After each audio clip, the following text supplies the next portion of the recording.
Hi, welcome to the van build episode 7, erecting the Fiamma, I believe you call it, which is an Italian awning which you see on most RVs these days.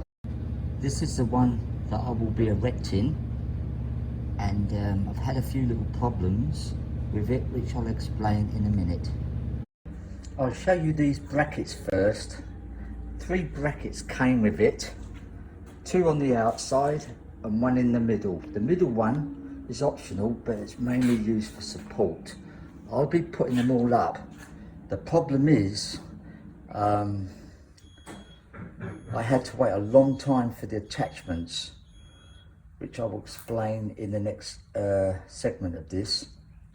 What happens with these is that you grab one of these and it clips into the awning like this and swings back closed, and then you get a screw in here that goes into the awning itself to stop it from falling out. Very basic, very simple. As I told you, I have to buy 3 attachments for this van, which goes 1 here at this end, 1 at the other end, and 1 in the middle. The problem is I've had to wait 3 months for it, and the drawing that I was shown was the wrong type, the right model and make, but the wrong design. So I've decided to make them myself. As you can see, if you look down, it has to be above here, because of the sliding door. As you open it up, will hit it. So now I'll tell you how I'm going to make mine. The most crucial part is to put a piece of masking tape on the roof, because you'll be taking things off, which is this. This is a template I made that goes on the roof like this, and you keep filing it away until it's near enough perfect, hitting all the way around here and then down to here, which will leave about 2-3 inches probably higher than the door. So you're well on the way of keeping away from the top of the door so you don't smash it. Once you've made this template, you move on to the next template.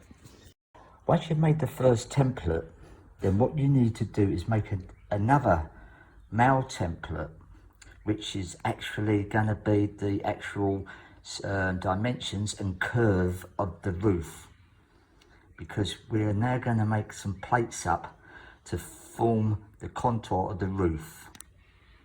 This is a drawing that I will be using to make what I need to make.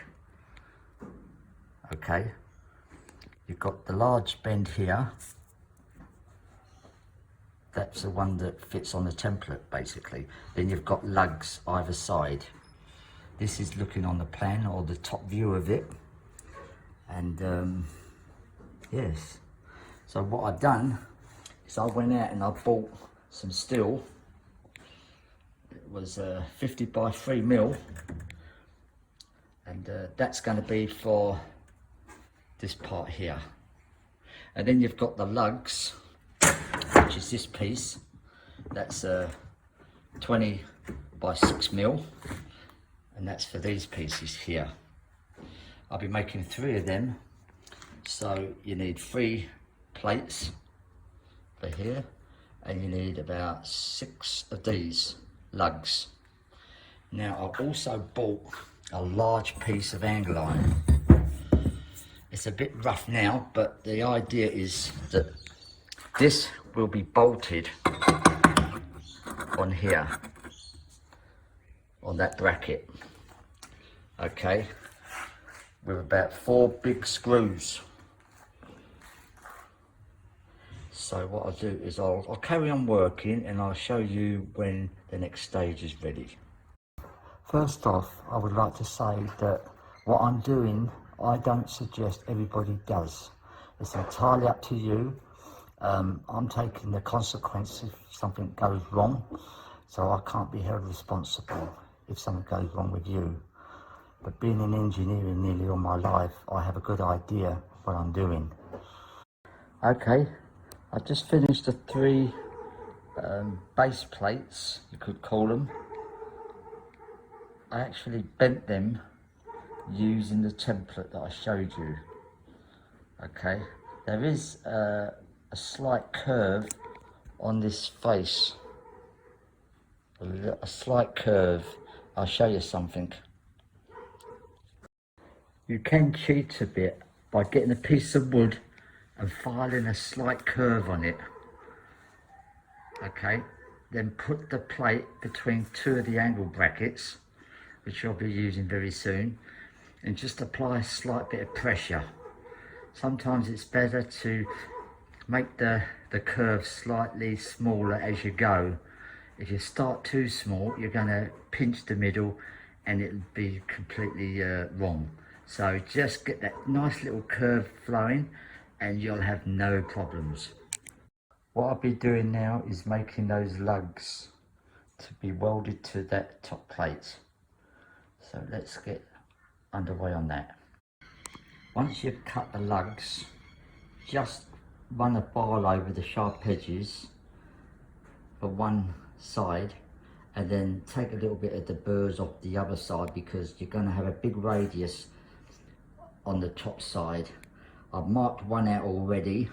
I'm going to use an 8.2mm drill because I'm using 8mm bolts, and then I'm going to bolt them all together and just grind a radius on them, which I will show you next. Once you drill the 8.2 hole in it, then you can find, well, I'm using a 25mm long 8mm bolt, and I've just ganged 3 of them together, and then we can start hacking into it with a grinder just to put the little radius on. Nothing funny or fussy, just to get rid of the metal quick. There you go. After grinding it, just get a real bastard file, a rough file that is, nothing personal, and give it a good filing. Okay, just to get roughly what you've got here. Nothing fussy, just as it looks, as long as it looks round, that's the main thing. Then deburr the edges by undoing it and separating it, then do the other one, and then I'll get on to the next stage. Well, that's the first 2 lugs done. All ready for welding basically. It's just got to be put into that position, 15mm up from the edge. As we've had, it must be in line. That's very important. If it's not in line, it's going to twist the plate, and it's be murder trying to get the annex on. But anyway, time to take a trip to the welder.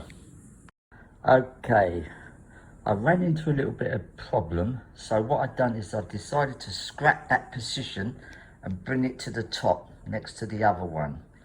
Okay, now from the edge I'm making it about 65 to the edge of the new position, which is here. Okay, now the reason why I've done that is because these 3 plates, I've cut this piece out. Apart from making it lighter, it's for this reason. If you can imagine those 2 lugs being welded now, this bottom one here is going to be bolted so it can just turn a little bit, not too tight, just so we can get it square. Then what happens is this one here will be radiused on the ends and bolted like that. Now when we get it square here, I can then clamp this to there and spot through. So then it's just a question of bolting that and then bolting that, and it should be spot on. Now don't forget that if I can just turn this around, there'll be 2 holes, one here and one here, to bolt this down to the van roof. Okay, I've just cut 3 pieces more to go across the top to help get the brackets nice and square. This little piece is for the welder. what he's going to do, I can just put them there. He'll weld one up nice and square on the base plate, and then he will put the other one, bolt that to it to help get that in line, nice and square, and the right centres. Just a little bit of extra thought and consideration to help someone do their job. You should have about 15 parts now. That's 5 per section. 3 sections. All it needs to be done now is a little bit of welding. So once it's welded, I'll come back and then we can start thinking about assembling and painting it. This is the work now being welded. Looking good. Just a little bit of drilling now and a lot of painting. I have to make 3 packing washers also at the same material as the rest.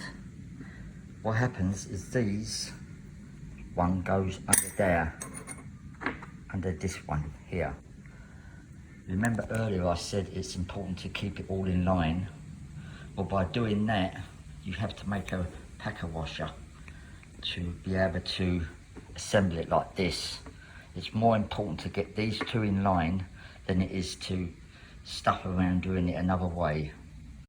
Okay, what I've done now is I've drilled a 10mm hole in the base plate to bolt to the van. Okay, I'll try to keep it in line with the centres of the lugs, and yes, so that's a 10mm hex bolt I'm using. With these ones I used an 8.2. They get put all together with these things here, okay, and those holes are 6mm, which I attached to the actual backing plates of the annex. The only one I'm not doing is the middle one, because that's got to have a fine adjustment, so I won't be painting that. Talking about painting, these are the paints I'm going to be using. I was put onto these by the welder, and he seems to know what he's talking about, so that's the paint and primer I will be using. Okay, I've just finished painting it, and I've screwed the bracket onto the big angle iron. You can see the kind of pitch that I've kept it at. This is the middle bracket that I'm not putting in yet, but you can see how it fits in together. Just hooks on like that. This is the reverse face of the one I just showed you. I used Nylex nuts and the high tensile countersunk screws and washers for it. But the most important thing is that when you come to put this on, it has to be where that support sign is. There's another one up here on the edge, and another one on the other edge. They're the first 2 I'm putting in, and then I'll worry about the middle one. That's the first one done. I put some Sikaflex Pro underneath, and then bolted it with that special plate inside, and that's all ready to be assembled now. I'll be putting some Sikaflex Pro on the bolt heads too, to make it completely airtight.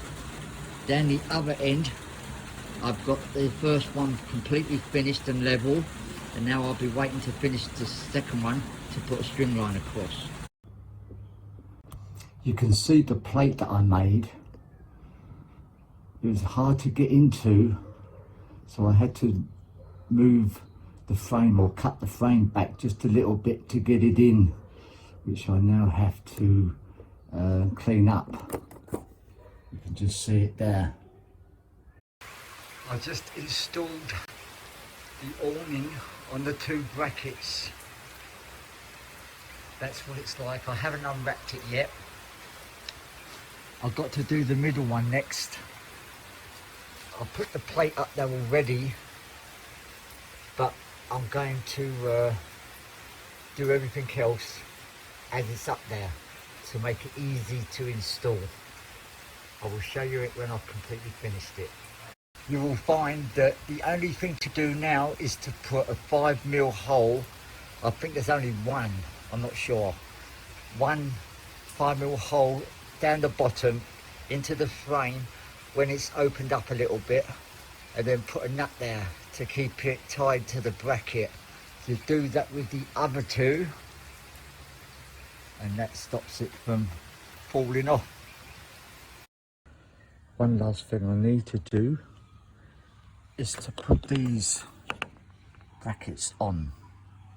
What happens is when you open it up and it's fully opened or close enough opened, you can get this bar coming down, and it's 9 from about here all the way down.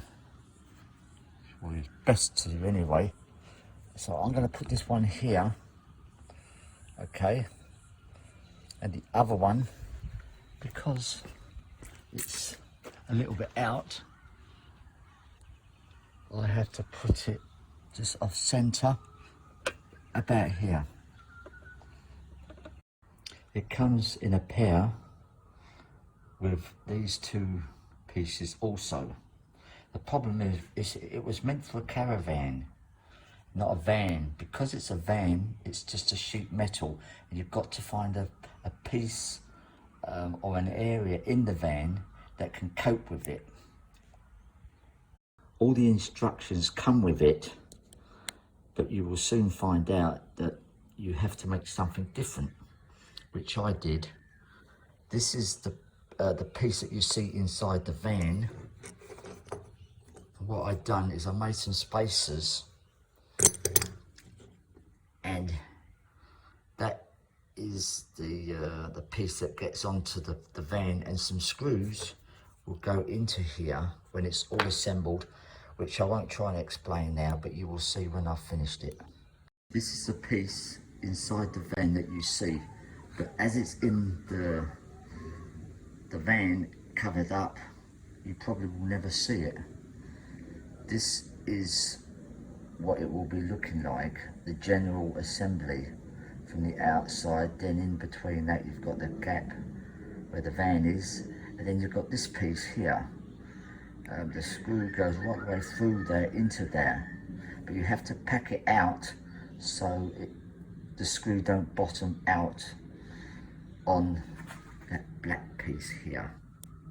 Okay, that's the awning completely finished now. As you can see, I've just opened it up to try those clamps that I was talking to you about. Came out pretty good. I did find that these were a little bit tight to pull up to get it in. Maybe it's the curve of the van, I don't know. But anyway, that's it. I've got the van on a slight slope, and it isn't hitting anyway. So this is what it's like when you wind it up.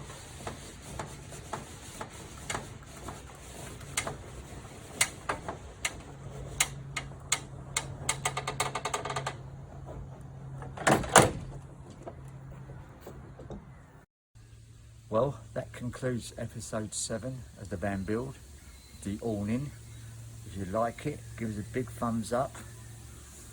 Any comments, or want to talk about anything you like about it, give us a call, and I'll get back to you as soon as I can.